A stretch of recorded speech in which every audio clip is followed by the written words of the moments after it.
Hi అండి. Welcome to Tamil Durga shorts. అందరూ ఎలా ఉన్నారు? నేను మీ దుర్గా. మేము కూడా చాలా బాగున్నాం. మీరు కూడా బాగుండాలని మనస్ఫూర్తిగా కోరుకుంటూ welcome to Tamil Durga shorts. నిన్న మార్నింగ్ శనివారం కదండి, ఇంకా మార్నింగే కొంచెం స్నానం చేయడానికి అవ్వలేదనమాట. బ్రష్ చేసేసుకొని ఫేస్ వాష్ చేసేసుకున్న తర్వాత ఇల్లు వాకిలి మళ్లించడం ఇలాంటి బయట పనులన్నీ చూసేసుకొని, నిన్నైతే మాకు మొన్నే గ్యాస్ వచ్చిందని చెప్పాను కదండి. బయట పొయ్యి మీద అయితే ఎసరది పెట్టేసి ఎసరు మరుగుతుందనమాట. కూర కూడా గ్యాస్ మీదే వండాలి అనుకున్నాను. సరే ఈయన కొంచెం భోజనం చేసి వెళ్తాను అన్నారని చెప్పి మళ్ళీ లోపలికి తీసుకొచ్చేసి వండానమాట.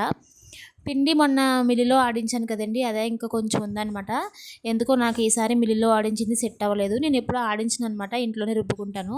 అలాంటిది మా ఆయన మాట విని బయట ఇస్తే అసలు బాగా మెత్తగా రుబ్బేసినట్టుగా ఉంది. నాకు నచ్చలేదండి. చిన్ను కోసం బ్రేక్ఫాస్ట్ వచ్చి రాగి జావ చేశాను. ఫస్ట్ ఒక బౌల్లో వేసేసి స్పూన్ వేసేసి తినరా అని చెప్పంటే తినలేదనమాట. అక్కడే పక్కన పెడితే మళ్ళీ వెళ్ళి వాడే తీసుకొని తింటున్నాడండి. చూసి నాకు భలే హ్యాపీగా అనిపించింది అనమాట. చిన్న బౌల్లో హాఫ్ వరకు వేసానండి. కొంచెం అడుగుని మాత్రం మాడినట్టు అనిపించింది, అది వేయలేదనమాట. వేసేసిన తర్వాత అక్కడ పెట్టేశాను కదా, టీవీ అలా సాంగ్స్ వస్తూనే ఉన్నాయన్నమాట. వాడు అలా తిన్నాడు లైట్గా. అలా మనం అలవాటు చేయాలి. కానీ రైస్ చూసేటప్పటికి మాత్రం వాడు అసలు తినట్లేదండి. అదే నాకు కొంచెం బెంగగా ఉందనమాట. వాడి కాడు ఎప్పుడు తింటాడో అని నేను ఎదురు చూస్తున్నాను. చిన్న చిన్న చేతులతో ఇలా తీసుకొని తింటే వీళ్ళ అంత అందంగా ఉంటుంది. ఇప్పుడు చూడండి, ఆ స్పూన్ పెట్టగానే చక్కగా తీసుకొని తిన్నాడు. అలా రైస్ కూడా తింటే కొంచెం మనసు తృప్తిగా ఉంటుందన్నమాట. ఇప్పుడు మనం ఇంట్లో పిల్లలతో మార్నింగ్ నుంచి ఈవినింగ్ వరకు చాలా ఫేస్ చేస్తూ ఉంటాం. వాళ్ళని ఎలా చూసుకోవాలి, ఎలా తినిపించాలి, అలా వాళ్ళని స్నానం చేయించడం, రెడీ చేయడం, తినిపించడం, ఇలాంటి విషయాలన్నీ మనకు తెలుసు. ఇదేనే కాదండి, వాళ్ళు పుట్టినప్పటి నుంచి కూడా వాళ్ళతో మనం ఫేస్ చేసినవి మనకి, మన అమ్మ వాళ్ళ తరపున వాళ్ళకి తెలుస్తాయి అన్నమాట. ఒకరోజు సడన్గా మా అత్తయ్య ఎప్పుడు ఈవినింగ్ టైంలో వస్తూ ఉంటారు. అలానే వచ్చి అన్నం తినిపించే టైంకి వస్తే వాడేమో మా అత్తయ్య మావయ్య ఉన్నారనుకోండి, తిండనమాట. వాళ్ళు ఉంటే తినిపించరేమో అన్నట్టుగా కొంచెం ఆడడం ఎక్కువగా చేస్తూ ఉంటాడు. అలానే అటు ఇటు పరిగెడుతున్నప్పుడు ఆవిడ ఒక మాట అన్నారు. ఎవరో అమ్మాయి అంట, ఆ అమ్మాయికి ఆ అమ్మాయి తింటుందంట. అలా కంపేర్ చేసి మాట్లాడుతున్నప్పుడు నాకు చాలా కోపం వచ్చింది. ఇంకా మా ఆయన మీద అయితే సీరియస్ అయ్యాను. నేనైతే ఆవిడని ఏమనండి, ఇంకా మా ఆయనకి చెప్తే మా ఆయన అలాగే మాట్లాడతారులే, వదిలే, ఎలా చూసుకుంటున్నాం అనేది మనకు తెలుసు కదా అని చెప్పి స్నానం చేయించగానే వాడికి డ్రెస్ వేద్దామని తుడుతుంటే వాడేమో ఆవిడ దగ్గరికి వెళ్తున్నారు, అత్తయ్య దగ్గరికి వెళ్తుంటే కడుపేమో లోపలికి ఉంది చూడు, తిండి తింటేనే కదా కడుపు బయటకు ఉంటుందని చెప్పి అక్కడ ఒక మాట అన్నారనమాట. ఇలా నోరుంది అని చెప్పి పుసుక్కుమని ఒక మాట అనేస్తూ ఉంటారు అర్థం చేసుకోకుండా. అయ్యో, మార్నింగ్ నుంచి ఈవినింగ్ వరకు ఇలా చూసుకుంటున్నారే పిల్లల్ని అని చెప్పి వాళ్ళకి తెలియదు అనమాట. ఇంకా పెద్దవాళ్ళు కదా అని వదిలేయాలో, లేదంటే ఇలా మాట్లాడడం రాదని చెప్పి పట్టించుకోకుండా వదిలేయాలో అర్థం కావట్లేదు. నా పిల్లోడి విషయంలో ఎవరితోనైనా కంపేర్ చేసి మాట్లాడితే అసలు ఊరుకోను అనమాట.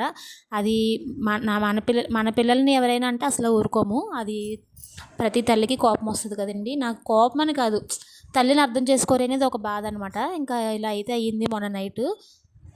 ఇంకా ఇవాళ అయితే క్యాబేజీ టమాటా ఎగురైతే పెట్టానండి. కూర దగ్గర అయిపోయి వచ్చింది. ఇంకా కొంచెం టీ చుక్క అయితే పెట్టుకుంటున్నాను నేను. చిన్న విషయంలో పడి టీ అయితే మర్చిపోయాను, బాగా మరిగిపోయింది అనమాట. ఇంకా గ్యాస్ ఇప్పటి నుంచి చాలా పొదుపుగా వాడుకోవాలండి.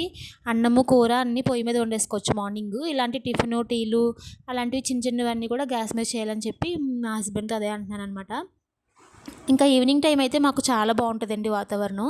బయటే వండుకోవచ్చు అనమాట. 5కే కొంచెం ఎండపోతుంది ఒక్కొక్కసారి 5:30 అలా ఉంటుంది. ఇంకా ఇంటి పనులన్నీ చేసేసుకొని ప్రశాంతంగా బయటే కూర్చొని వండుకోవచ్చు. చుట్టూ వ్యూ చాలా బాగుంటుంది, చల్లగాలి.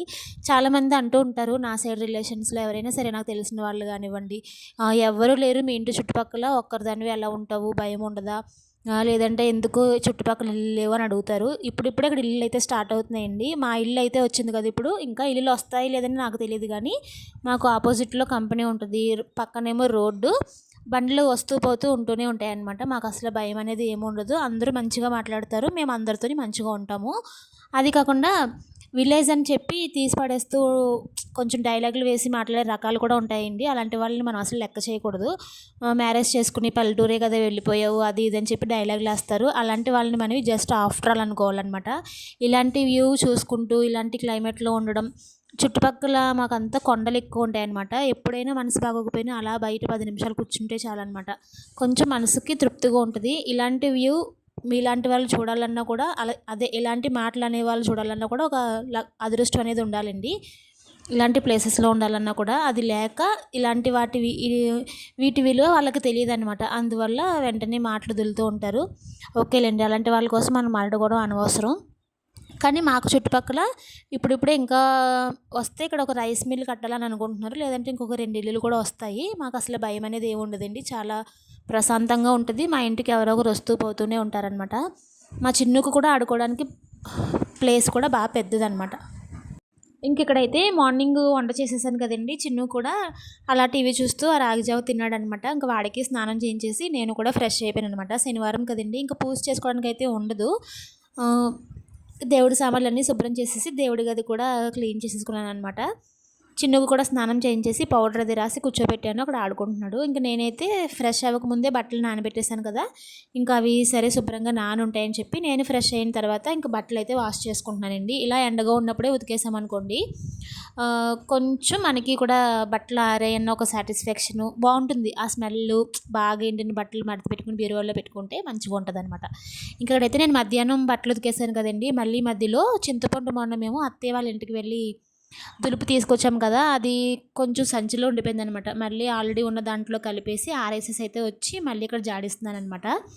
చిన్ను నేను బట్టలు ఉతకడం చూసి నీళ్ళు తెస్తానని చెప్పి గుండుగా ఇమ్మంటున్నాడు. వాడే ఆ గుండుగా అంత లేడు. కానీ ఇలాంటి చిన్న చిన్న పనులు నేను చేస్తున్నాను కదండి, నన్ను చూస్తూ నేర్చుకుంటున్నాడు అనమాట. ఒక్కొక్క పని నాకు భలే హెల్ప్ చేస్తాడు. గ్లాస్ తీసుకెళ్ళి అక్కడ పెట్టమంటే పెడతాడు. వాటర్ తాగేసిన తర్వాత సింక్లో వేసేస్తాడు. టాయిలెట్ పోస్తే మ్యాట్ పెట్టి తుడుస్తున్నాడు. బయట తుడుస్తానని చెప్పి చీపురు ఇమ్మంటాడు. ఇలా వాడు తెలుసుకుంటున్నాడు అనమాట. కానీ వాడే అన్నం తినే టైం ఎప్పుడు వస్తుందని చెప్పి మా హస్బెండ్ అడుగుతూ ఉంటే ఆయన నవ్వుకుంటున్నారనమాట. ఒక 3 ఇయర్స్ వస్తే వాడే తింటాడు లేవే, ఎందుకు కంగారు పడుతున్నావు అని. కానీ మా అత్తయ్య ఏమో ఇలా పిల్లలకి తినిపించుకోవడం కూడా ఒక అదృష్టమే కదండి. వాళ్ళకి ఏం ఏజ్ తెలుసు ఇప్పుడు, వాడికి ఇంకా 2nd ఇయర్ కూడా పూర్తి అవ్వలేదు.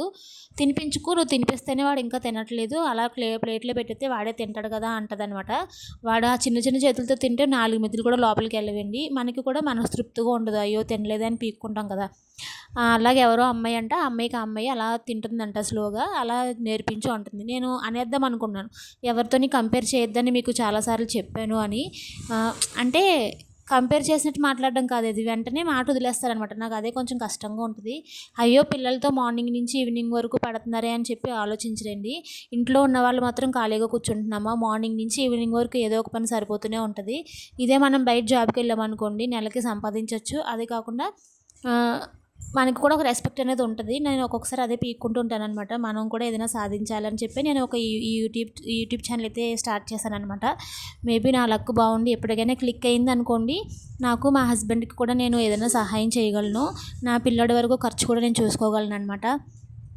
ఇలా ప్రతి హౌస్ వైఫ్ ఆలోచిస్తేనే మనం కూడా ఒక మెట్టు ఎదగగలము, మన హస్బెండ్కి మనం సహకరించగలము అనమాట. అలా అని చెప్పి అత్తయ్య మావయ్య వాళ్ళందరూ నన్ను బాగానే చూసుకుంటారండి. మేము వాళ్ళతో చాలా బాగుంటాం, బాగా చూసుకుంటాము. అందరింట్లో చిన్న చిన్నగా ఉంటూనే ఉంటాయి కదండి. ఇంకా బట్టలు అయితే ఆరిపోయినాయి, ఈవినింగ్ పనులు అయితే మొదలు పెట్టుకోవాలి. ఇవాళలాగైతే ఇంతేనండి. వీడియో నచ్చితే కనుక లైక్ చేసి సబ్స్క్రైబ్ చేసుకోండి. బాయ్.